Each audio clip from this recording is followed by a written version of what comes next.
bonjour à tous et heureux de vous retrouver sur ce plateau de la vie des diocèses. Cette semaine, nous allons découvrir une belle initiative des chrétiens mobilisés sur les questions écologiques avec la création de l'Observatoire diocésain des réalités écologiques dans le diocèse de Valence.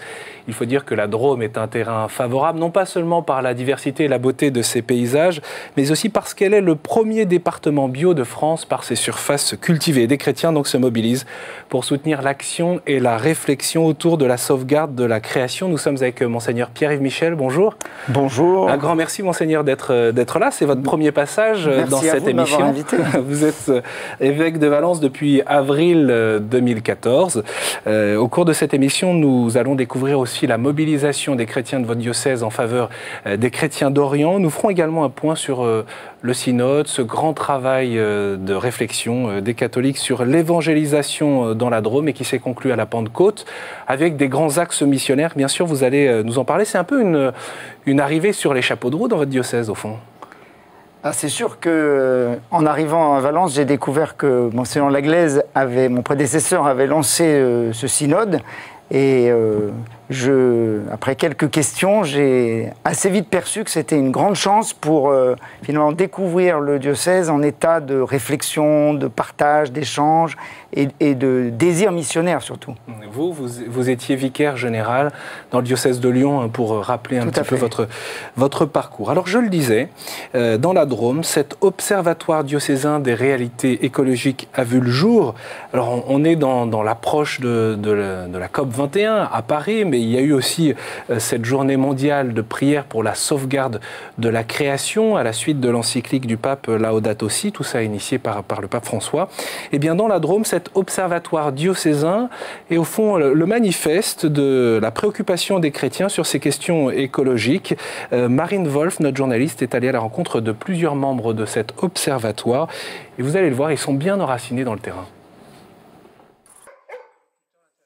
Voici une partie de l'observatoire que l'on retrouve à Saint-Avit, au nord de la Drôme, avec une dizaine de professionnels, des agriculteurs, des laïcs et des religieux en lien avec l'écologie.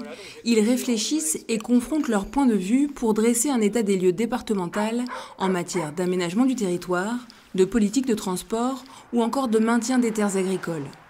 Parmi eux, le théologien de l'écologie, Fabien Revol, en charge d'une chaire à la faculté catholique de Lyon. Lui, y voit le moyen de sensibiliser les chrétiens à la sauvegarde de la création et à voir comment, à leur mesure, ils peuvent participer à cette sauvegarde. Comment nous, chrétiens, catholiques, nous témoignons de cette vocation à être gardiens et concrètement comment on s'y prend quand on a des bâtiments à gérer, quand on a des déplacements à gérer, quand on organise des grandes manifestations, comment on s'y prend, alimentation biologique, covoiturage, produits recyclables, etc. Bruno Graia a converti son exploitation de poireaux à l'agriculture biologique en 2000 et mis en place un atelier de poules pondeuses biologiques. C'est à la suite d'un gros problème sanitaire qu'il s'est posé des questions sur ses méthodes de production. Je m'apercevais qu'en mettant toujours plus de produits chimiques et puis d'engrais pour faire pousser mes poireaux, eh bien, j'avais pas plus de résultats, j'en avais même moins. En tant que chrétien, ça me posait question de mettre des produits chimiques dans mes cultures que les gens mangeaient après. Quand j'ai vu qu'en bio on s'en sortait, que c'était une autre manière de travailler, mais qui respectait mieux le sol, on était beaucoup plus soucieux de la vie du sol, de l'agronomie, et ben je me suis dit, pourquoi pas moi? Dans l'élevage de Bruno Graia, pas de produits chimiques, pas d'antibiotiques ni de cage. Il mise plutôt sur l'observation de ces 6000 poules. Il faut connaître l'animal que l'on soigne, connaître comment il fonctionne, qu'est-ce qu'il faut qu'il mange, qu'est-ce qu'il ne faut pas qu'il mange, qu'est-ce qui est fragile chez lui, qu'est-ce qu'il faut soigner en particulier chez l'espèce qu'on élève, et observer, beaucoup d'observations, et puis petit à petit on trouve des trucs pour gérer les difficultés de l'élevage. À quelques kilomètres de chez Bruno Graia, Sébastien Dumont fait lui aussi partie de l'observatoire. Cet apiculteur biologique depuis 7 ans a une formation d'ingénieur. Après avoir travaillé dans l'industrie hydraulique, il a voulu donner un sens à son activité professionnelle. Aujourd'hui, il vit son métier comme gardien de la création. J'ai un traitement justement bio, qui est un traitement à base de thymol, d'eucalyptus, d'eucalyptol et de camphre. Pour moi, l'écologie, elle ne consiste pas en l'application de techniques dites bio uniquement, quoi. Il y a un esprit qui est à l'origine de tout ça. Ça résulte d'une conversion intérieure, d'une manière d'être intérieure qui témoigne d'un lien avec la création. Cet observatoire se veut également un lieu ressource pour les paroisses qui voudraient mettre en place des initiatives écologiques et être en quelque sorte des guides paroissiaux. Alors Monseigneur, quand on voit cet apiculteur, ce producteur de poireaux, éleveur de poules pondeuses, au fond, où est-ce que la foi peut agir là, dans ces engagements très concrets? Pour ce qui me concerne, je ne veux pas dire que cette question de l'écologie était une question que je connaissais beaucoup, même si je me rappelle avoir travaillé les textes des orthodoxes quand j'étais à la fac en 90, textes très, très porteurs. Mais là, en circulant, en rencontrant bien ceux que nous venons de voir et d'autres, en faisant aussi un tour avec la présidente de la Chambre d'agriculture dans le département, et en rencontrant des jeunes ou des moins jeunes agriculteurs, en fait, je comprends qu'il y a vraiment beaucoup de questions humaines qui se posent dans ce monde paysan, et qui a d'ailleurs besoin qu'on leur manifeste aussi un soutien, une reconnaissance à cause de toutes les questions qui se posent à eux et de leur rôle majeur dans notre société. Alors la foi, oui, qu'est-ce qu'elle apporte ? Je pense que c'est peut-être l'encyclique du pape François qui nous aide à dire ça, c'est que il y a justement à accueillir des questions autour de la limite. C'est-à-dire accepter que voilà, nous ne soyons pas des propriétaires privés de ce monde qui nous est confié, mais que nous en soyons des serviteurs, des protecteurs pour le bien de tous, avec ce lien de l'homme avec son environnement, avec Dieu, son créateur, et avec les autres, en particulier les plus pauvres, et les générations futures, etc. Oui, il y a cette belle notion de gardien de la création qu'employait Fabien Revol tout à l'heure. C'est sûr, et puis de voir la vocation humaine avec cette question de savoir que nous sommes... il y a des limites, quoi, des limites à la puissance, même si la technique est bonne et permet des choses, voilà. Des limites à la technique, des limites au profit, et que cette question-là, j'ai lu un petit livre intéressant là, de jeunes philosophes, No Limit, voilà, je ne suis pas le seul à l'avoir lu, et ça nous stimule, entre autres. Et du coup, moi, je me pose beaucoup cette question-là. Comment on apprend à se positionner et tout en étant... Il y a des gens qui sont venus me voir sur la nocivité des ondes aussi. Ça fait prendre conscience aussi que voilà, il y a des limites à respecter. Et l'évêque peut parler, est légitime pour parler justement de ces questions à la fois d'aménagement du territoire, de plan de transport ou encore de la nocivité des ondes. Il y a une attente, oui, tout à fait, il y a une attente. Alors, pas sans commencer par écouter, hein, mais comme toujours, hein, une parole est beaucoup mieux reçue quand on commence par écouter, mais... même l'autre jour à la fête de l'agriculture à laquelle j'ai participé, j'ai rencontré beaucoup de jeunes agriculteurs, hommes et femmes, y compris des jeunes en formation, et j'ai senti que le texte du pape François, qu'ils n'avaient pas forcément tous lu, mais suscitait un intérêt, une attente, et que du coup... ça n'apparaissait pas comme une parole surplombante ou générale, mais que voilà, il y avait une résonance. Alors maintenant, à nous de l'expliquer, d'en faire percevoir les enjeux de conversion. Et ce matin, j'étais avec une école avec des enseignants, et eux aussi m'ont manifesté leur intérêt sur ces questionnements-là. Donc voilà, je crois qu'il y a une attente à honorer. Parlons plus largement de vos priorités missionnaires dans la Drôme. Monseigneur, vous avez donc, je le rappelais, été ordonné évêque pour le diocèse de Valence. D'ailleurs, le nom complet, c'est Valence-Die et Saint-Paul, 3 châteaux. C'était le 4 avril dernier. Non, c'était le Oui, en mai. Le mai, voilà, le jour de l'Ascension. C'était en mai, le jour de l'Ascension. On en revoit quelques images. Dès votre arrivée, donc, vous êtes plongé dans cette réflexion du synode diocésain sur l'évangélisation dans la Drôme, voulu par Monseigneur Laglaise. Au fond, comment vous êtes entré dans cette démarche qui vous a saisi, qui était déjà en route, qui était déjà lancée? Je pense que la question essentielle pour un pasteur, c'est qu'est-ce que le Seigneur me demande, qu'est-ce que le Seigneur nous demande, hein, et de permettre à ce que les communautés chrétiennes, les baptisés, les confirmés du diocèse entendent finalement l'appel du Seigneur, l'appel à la sainteté, l'appel au témoignage, l'appel à se donner tout entier pour répondre à l'amour de Dieu et laisser rayonner cet amour. Et donc, quand j'ai vu que la réflexion avait été bien entamée sur l'évangélisation, avec un peu toutes les questions, comment on se nourrit de la parole de Dieu, comment on vit cette parole, hein, c'est une parole en acte, hein, pas une comme dit Saint Jacques, accueillez avec douceur la parole semée en vous, mais pas pour la laisser stérile, mais pour qu'elle germe, pour qu'elle produise tous ses fruits.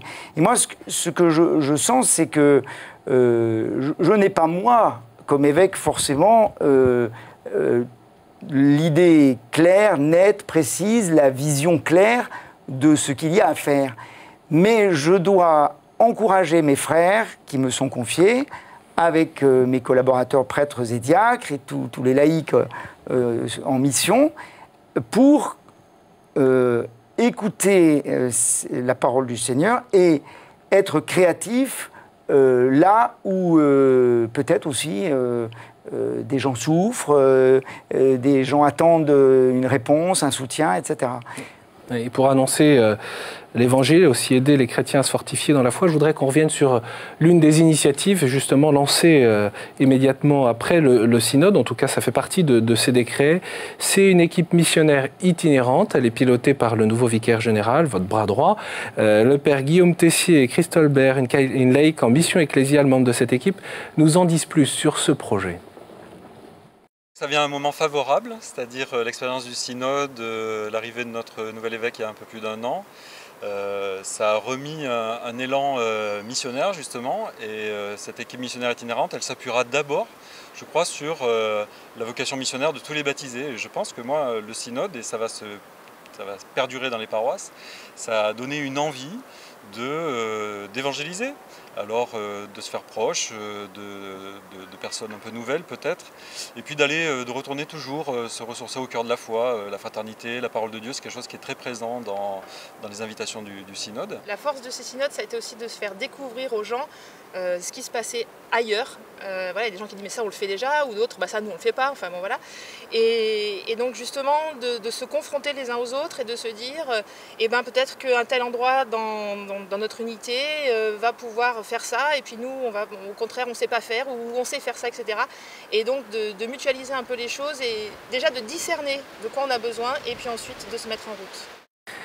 Vous l'avez dit, Monseigneur, lors des décrets, dans cette lettre pastorale, pour introduire les décrets du synode, la paralysie de la foi, la paralysie du témoignage peut atteindre les chrétiens avec son cortège de maladies que le pape François avait décrit, les maladies spirituelles. Au fond, il faut résister, il faut redéployer le trésor de la foi pour pouvoir avoir ce dynamisme-là qu'on entend à l'instant. Oui, c'est ce que le pape François appelle la transformation missionnaire, qui en fait n'est pas nouvelle, puisque l'Église existe pour évangéliser, elle n'existe que pour évangéliser, et que les pesanteurs, les freins en nous, dans les résistances extérieures, font qu'à un moment on s'affadit un petit peu, on se ralentit, et que du coup, et ce qui était le cas pour ce synode, mais dans toute la vie de l'Église, il y a toujours besoin comme ça de nouveaux élans. Eh bien, nous avons entendu cet appel, et moi je me suis dit, il ne faut pas qu'on dise dans ce synode, Monsieur le Saint-Esprit, s'il vous plaît, il faudrait passer par là et puis par là. Mais en même temps, on s'est dit, voilà les grands axes. Et à partir de là, eh bien, soyons créatifs ensemble et soyons un petit peu, audacieux. Je pense que les paroisses, le pape François le dit, ont une souplesse de vie. Elles ont été en plus redéfinies il y a une vingtaine d'années dans le diocèse de Valence. Et on va dire qu'elles sont prêtes à faire de nouveaux challenges, quoi. Vous avez choisi votre devise épiscopale « Viens dehors », c'est cette parole du Christ à Lazare, hein? Oui, « Viens dehors », ça, j'ai été, on va dire, impressionné de la résonance. Mais il n'y a pas à être étonné de la résonance de l'Évangile. La résonance de l'Évangile est toujours surprenante. Donc il faut y être prêt. Mais c'est vrai que ce « Viens dehors », en ce moment, vous savez à quel moment j'y pense? C'est quand je donne la communion. Finalement, je prends l'hostie et je dis le corps du Christ, et j'ai l'impression que le Christ m'entraîne dehors. Et que fait-il à ce moment-là? Eh bien, il est accueilli par la personne qui vient communier. Donc en fait, il vient à l'intérieur. Et donc c'est ça qui est assez génial, c'est que le Christ nous entraîne dehors, mais lui, il nous invite aussi à travailler notre intérieur, à l'accueillir, pour pouvoir être à nouveau en sortie, en église, en sortie missionnaire. Donc finalement, voilà, ça ne peut pas être un slogan. Finalement, la première sortie de Jésus, c'est d'être avec son Père. Hein, le matin, de bon matin, il va prier son Père, et puis ensuite les disciples viennent le chercher, et après il sort pour aller dans les villages, pour annoncer la bonne nouvelle et guérir et chasser les démons. Donc voilà, je crois qu'on a une église en sortie qui nous conduit aussi à l'intérieur, et finalement les périphéries. Moi, quand je vois des enseignants avec leurs élèves, je me dis, ils sont aux périphéries dans le sens qu'ils sont au seuil un peu du mystère avec ces enfants et ces jeunes à qui ils annoncent, ils transmettent un savoir-faire dans les lycées professionnels, et en même temps en les éveillant pour qu'ils soient des hommes et des femmes demain. Monseigneur, vous avez fixé 3 axes prioritaires. Je ne vais pas vous les faire développer maintenant parce que ceux qui le veulent, ils peuvent justement lire cette lettre pastorale et ces décrets du synode. On les retrouve assez facilement sur le site du diocèse de Valence. Mais on peut les rappeler, les 3 axes prioritaires: la création de fraternités locales missionnaires, habiter la Drôme, terre de mission, à travers ces initiatives, comme on vient d'en parler, cette équipe missionnaire itinérante, et puis cette dynamique diocésaine de l'annonce où l'évêque prend sa part. C'est pas seulement faire des visites pastorales pour juger. Mais il me semble que de se nourrir de la parole de Dieu en petite équipe, au lieu d'être une charge supplémentaire, c'est un lieu de gratuité où on prend son élan. Donc, Et c'est aussi l'attention aux personnes les plus fragiles et les plus faibles, à la fois celles qui habitent dans la Drôme et celles d'ailleurs. Et je voudrais qu'on parle des chrétiens d'Orient, justement. Le 15 août, vous avez fait sonner les cloches du diocèse pour rappeler le drame que vivent en silence les chrétiens d'Orient. On a fait surtout une quête parce que j'avais eu l'archevêque d'Alep, des Arméniens catholiques, qui m'avait redit les besoins très élémentaires en eau, en lait qu'ils avaient. Oui, les gens sont privés de moyens de vie, c'est ce que vous avez écrit, et sont victimes des obus. Et du coup, il y a un jumelage qui s'est installé entre Valence et l'éparchie arménienne. Il y a beaucoup de familles arméniennes originaires d'Alep, à Valence et un peu dans le département. On a pensé que c'était important de faire cette alliance entre nos églises. L'Église dans la Drôme se mobilise pour permettre aux chrétiens de rester chez eux dans leur pays. Elle accueille aussi quelques familles de réfugiés, Monseigneur, et je voudrais qu'on se rende à Alex. Notre journaliste Marine Wolf s'est rendue là-bas. Un accueil qui se fait notamment à travers l'exemple de la famille Janselme. Elle accueille chez elle depuis le mois de mai une famille irakienne, venue rejoindre une famille géorgienne déjà présente dans ce foyer. Car chez les Janselme, l'accueil est une manière concrète de vivre sa foi. Devant les difficultés au Moyen-Orient, il était naturel pour eux d'aider les chrétiens de là-bas. L'ambiance est joyeuse chez les Janselme. Dans cette maison, il y a toujours eu beaucoup de monde. Marie-Catherine et François ont 6 enfants. Pierre-Marie et Philomène, les plus jeunes, vivent toujours à Alex avec eux. Depuis le mois de mai, la famille s'est encore agrandie, puisqu'ils accueillent chez eux une famille géorgienne et 6 personnes d'une famille irakienne. tous réfugiés. Vous ne les verrez pas dans ce reportage, car ils ont peur des représailles sur leur famille restée en Irak. On s'est dit qu'on allait se pousser, et aujourd'hui je vais vous montrer une maison très en désordre, pas très propre, mais ça fait rien parce qu'il y a beaucoup de joie dans cette maison. Alors il a fallu pousser les meubles. On a une chambre pour le jeune couple géorgien, et on a une chambre pour une partie de la famille irakienne. C'est l'appel du cardinal Barbarin à soutenir les chrétiens d'Orient qui les a décidés. Au lieu de rester bêtement devant la télévision à dire c'est triste, on ne peut rien faire, on s'est dit il y a peut-être quelque chose à faire. Nous nous sommes dit qu'entre un camp de réfugiés et un dortoir à la maison, dans un pays en paix, ils préféreraient quand même, et s'ils voulaient venir, ils étaient les bienvenus chez nous. Chaque famille a sa chambre, qu'elle investit comme elle le souhaite. Les Irakiens ont installé un coin prière avec une icône de Jésus confiée par leur grand-mère en partant. Ils nous ont reboostés pour prier, et ils prient dans la joie. À ceux qui sont de passage, ils n'hésitent pas à montrer les images des persécutions qu'ils ont rapportées avec eux.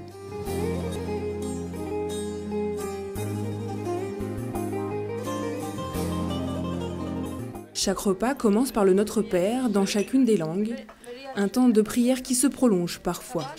Une manière de se rappeler que chacun trouve sa force en Dieu.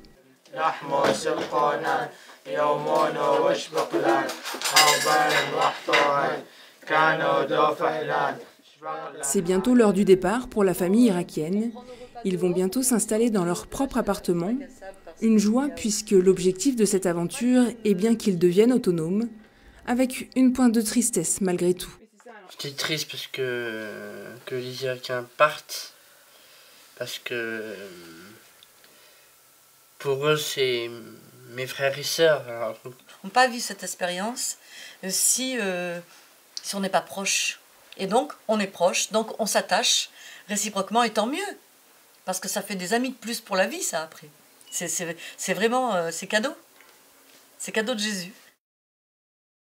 Voilà, le très beau témoignage de la famille Janselme, et on peut le redire, hein, on l'a entendu dans le reportage, la famille irakienne, vraiment saisie par la peur, ne voulait pas apparaître sur ces images tout en acceptant, au fond, qu'on parle d'elle. Alors, Monseigneur, vous voyez très attentif. Hein, Oui, c'est vrai que nous vivons une rencontre qui est bouleversante. Dans la rencontre au mois de juin avec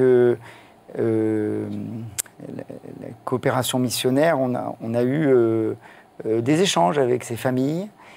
On a eu aussi la chance d'avoir, au pèlerinage diocésain au mois de juillet, 2 familles qui sont venues d'Alep et qui ont participé avec nous. L'une d'Alep et puis l'autre, je ne me rappelle plus. Et donc là, on a pu vivre ensemble le pèlerinage et recevoir. Et puis on est attentif aussi, on essaye à ceux qui veulent rester dans leur pays pour finalement ne pas... Voilà. Alors on ne porte aucun jugement bien sûr sur ceux qui sont partis, hein, mais ceux qui veulent rester, je crois que nous avons aussi à les soutenir du mieux que nous pouvons. Et on perçoit qu'il y a aussi un partage sur le fond qui peut permettre aussi un réveil ou un point d'attention pour les chrétiens ici, concrètement, pour ceux qui habitent dans la Drôme. Oui, je crois que de toute façon c'est toujours comme ça. Dès qu'il y a une rencontre vraie avec des personnes qui ont vécu des drames, qui comptent aussi sur une communauté pour les aider, je pense qu'à ce moment-là, on va un peu à l'essentiel. Et même des témoins de la foi. Voilà, même quand il y a aussi des fois des rencontres avec des musulmans, on a eu une famille musulmane, on a vu qu'il y avait un beau partage qui se vivait.